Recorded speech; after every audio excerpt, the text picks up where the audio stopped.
Alright, so I'm getting my oil changed because that's what you have to do when you're doing a road trip. You have to get your oil changed so many times.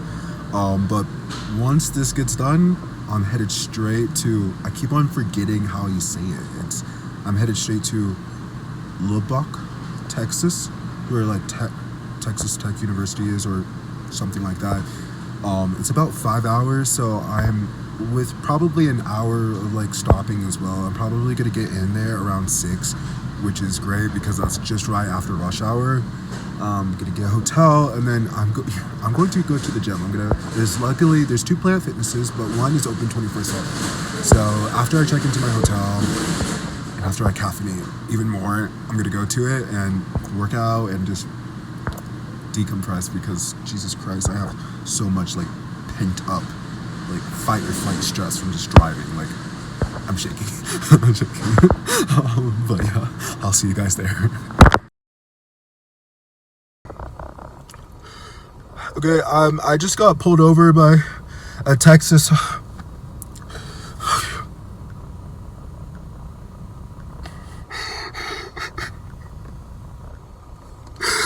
Guys,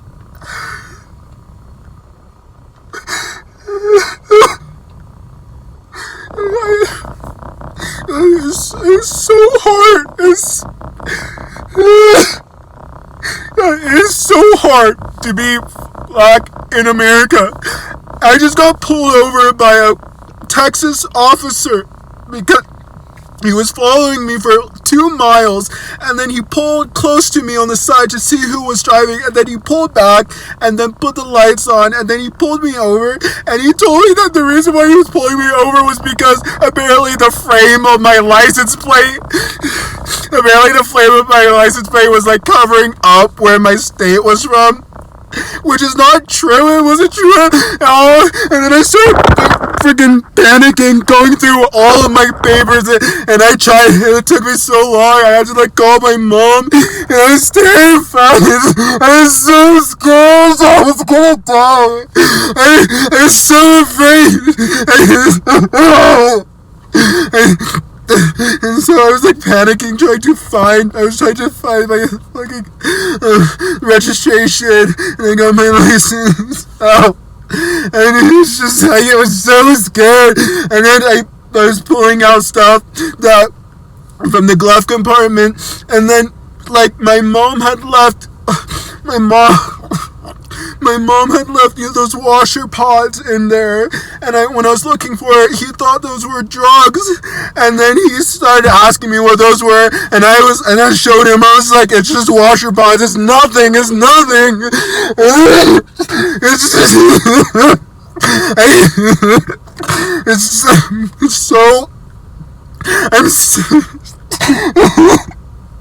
this is the first time I've really felt this scared.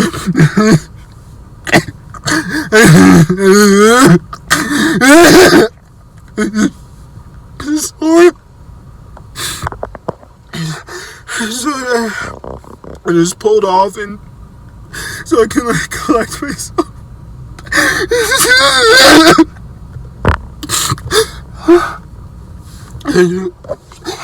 It's fine.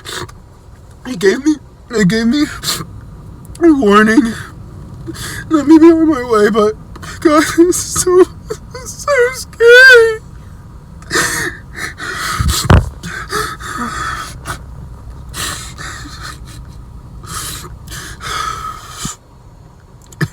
I don't know, I just wanted to share that because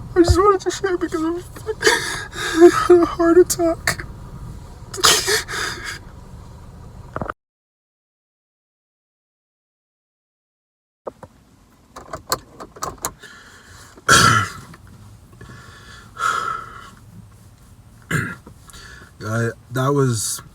That was a very traumatic experience for me. So this is what led up to everything happening.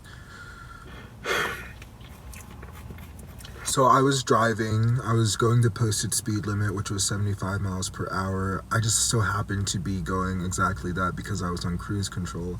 And I was driving in the right-hand lane, which is the slow lane. I moved into the slow lane after I saw that there was a police officer coming my way, and so I moved to the side. The police officer kind of started to match my speed a bit, which was the first amount of a slight aggression that I was noticing, and so I kind of sped up 2 miles per hour more. So I was going about 77 miles per hour, and he kept up with me. And then I was like, okay, I guess maybe he's just going however fast he wants to go because he's a police officer, so whatever. And so I degrade by 4 miles per hour, and I know this for a fact because I did specifically, I typed it in, pressed it in, and then he fell back with me, but he was never parallel directly driver to driver. But then he sped up a little bit, was coasting next to me while I was driving, and I could feel his presence. But I was just like, Ricky, I was like, you're probably gaslighting yourself. Like, it probably has nothing to do with you. You know, you're not doing anything wrong. You're being extra careful now because you know there's a police officer around. So you're exceptionally careful. So he sees me parallel, and that happens for a few seconds, but God, it felt like ages. And then he fell behind me, turned into the right-hand lane, which was the same lane I was on, and then turned his sirens on. I immediately pulled over, put my blinker indicator on. I tried finding IG Live and pressing it, but my hands were literally shaking and quivering, and I was afraid of like making any sudden movements. So I just called my mom, and I put my hands on the wheel, pull down this window, but obviously there's traffic on that side, so he's coming on that side, so I pull down this window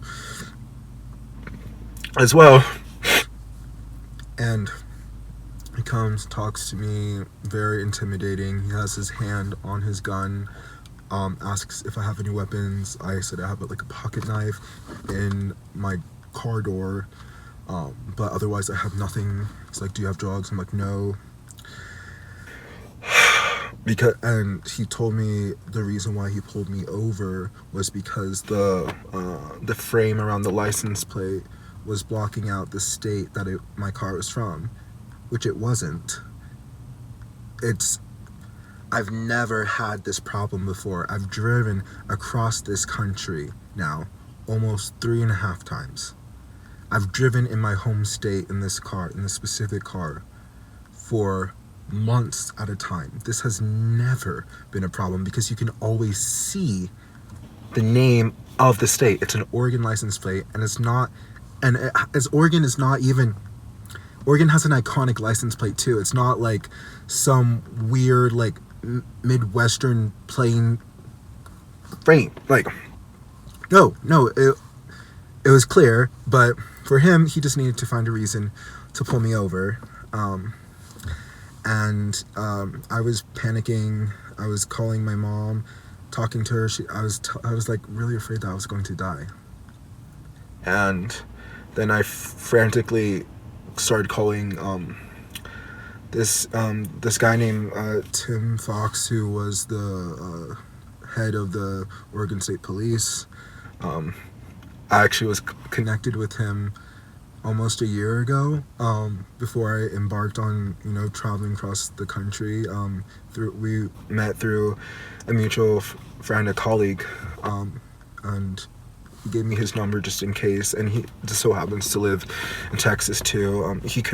I couldn't get a hold of him immediately, but after the whole situation, he called me and I just told him, and he's offered his home up for me, and so I'm multiple hours away from where he lives. So for tonight, I'm just gonna stay in Lubbock, or however this town's name is called, and I'm parked right outside of a Planet Fitness. I was like saying earlier in past videos, I was like, I had lots of stress in my body and that I just need to like release that. And then what happened earlier today is just I just want to sweat out as much as I can of this because wow, it's horrible. like oh. This is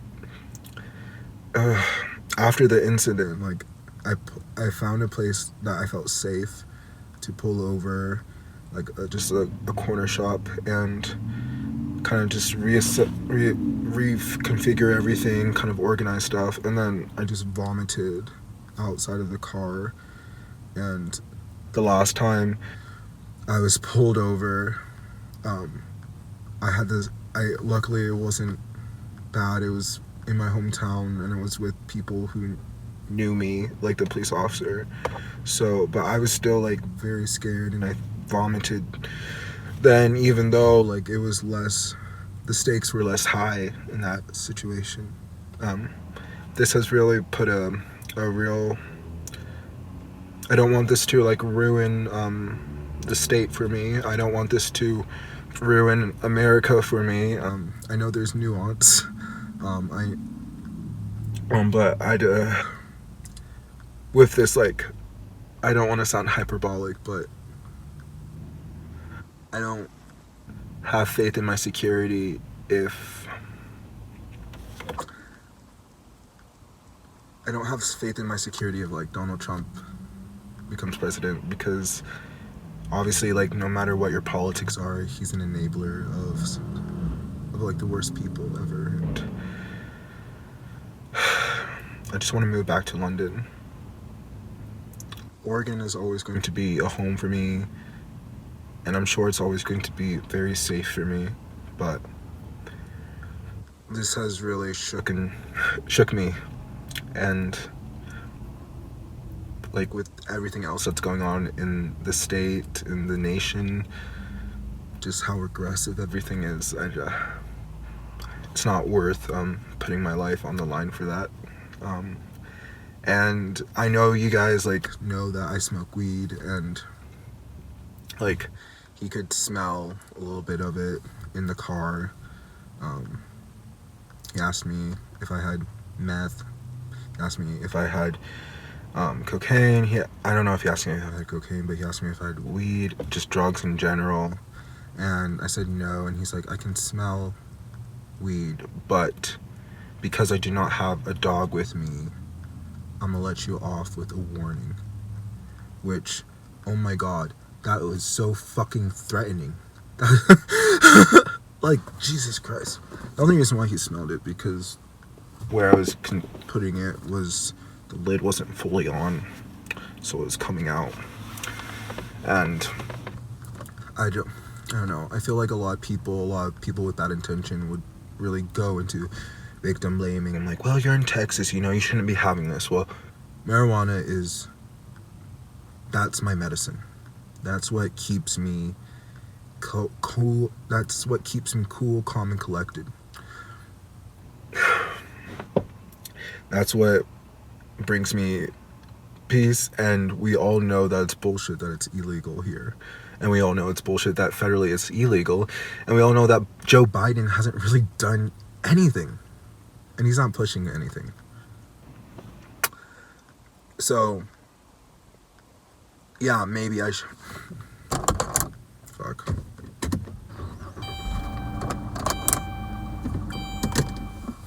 So, yeah, maybe I shouldn't have had weed in my car. But, like, I shouldn't have been pulled over in the first place. I am so lucky that I came out of that alive. I'm so lucky that, like, I was so mad with my mom, but when that happened, when that guy came over, it was not that it matters, because if you're a police officer, you're a police officer, but this guy was a fucking obese Mexican. Like, what the fuck, dude? Like, How much self-hatred do you have? How much hate do you have in your heart? I don't care, like, it just, yeah, I don't know, it's horrific, and it was a horrific experience. Definitely gonna be something I always remember, for better or for worse. The video that I showed earlier, I posted on my Instagram because that really scared me. I really thought I was going to die. I know that I could have slipped up somehow and arrested or just shot. And he wouldn't have cared to know about who I am as a person, the accomplishments that I've done, the people who I know, the loved ones that would miss me. None of that mattered.